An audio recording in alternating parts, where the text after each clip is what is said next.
L'isola ecologica sita a Favara Ovest, nei pressi di Viale Progresso, verrà sistemata e controllata con telecamere di videosorveglianza. Lo ha assicurato l'assessore comunale di Agrigento Nello Amel, che ieri ha tenuto una riunione informativa con alcuni rappresentanti degli abitanti del popoloso quartiere.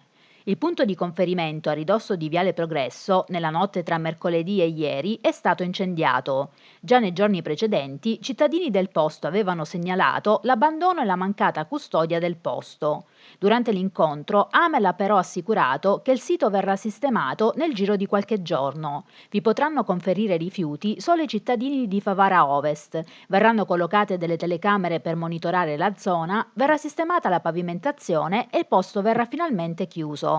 Ad oggi, infatti, mancano i cancelli all'ingresso dello spiazzo. Sarebbe auspicabile che, intanto che il sito venga sistemato, un autocompattatore con un operatore venga messo a disposizione della cittadinanza per il conferimento dei rifiuti al fine di evitare il sorgere di discariche.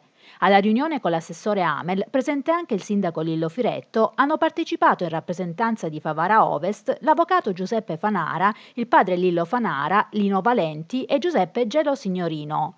Insieme hanno fatto anche il punto della situazione per quanto riguarda la rettifica dei confini, che porterà il quartiere di Favara Ovest dal comune di Agrigento a quello di Favara. La delegazione dei cittadini è stata rassicurata e il municipio della città dei Templi avrebbe già calendarizzato gli appuntamenti da qui alle prossime settimane. Entro la fine di ottobre si dovranno realizzare vari incartamenti e documenti che dovranno essere mandati poi alla Regione. Illustrate le tappe, il comune di Agrigento si è detto non in ritardo sulla tabella di marcia.